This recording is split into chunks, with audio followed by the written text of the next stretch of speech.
मैं भी क्लिनिक से आई हूँ, तो मैंने सोचा पहले मैं वीडियो बना लेती हूँ कोलकाता रेप केस के बारे में।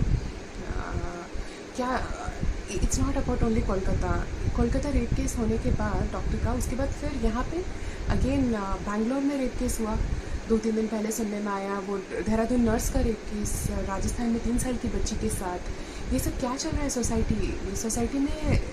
क्या क्या हो रहा है? क्यों इन लोगों को डर नहीं है? एक लड़की की इज्जत क्यों नहीं करते?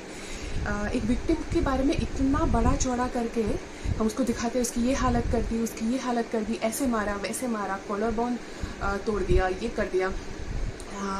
मतलब उनको बिल्कुल सज़ा का डर नहीं है, पनिशमेंट बिल्कुल भी नहीं है। तो ये सब इसलिए हो रहा है, ऐसे लोगों को शर्म गिल्ट तो आती ही नहीं है।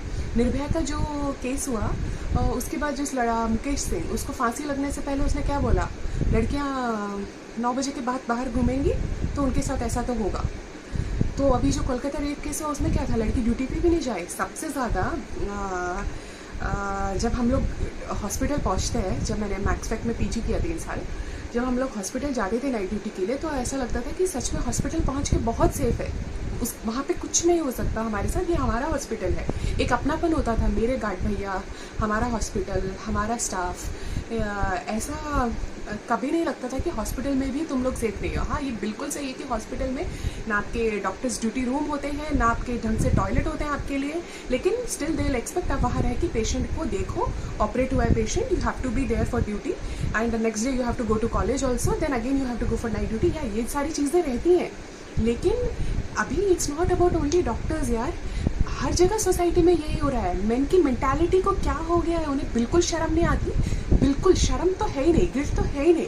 क्यों नहीं है? अब ऐसे उनको समझाने से जब समझ में नहीं आ सकता तो हमें क्या करना चाहिए? लॉ को बहुत स्ट्रिक्ट करना चाहिए। मुझे नहीं पता ये कैसे होगा, कब होगा, क्या क्या करना चाहिए इसके लिए, लेकिन एक चीज़ सीधी सीधी समझ में आती है कि भाई अगर पनिशमेंट स्ट्रिक्ट होगा तो इन लोगों को ऐसा करने से पहले डर लगेगा।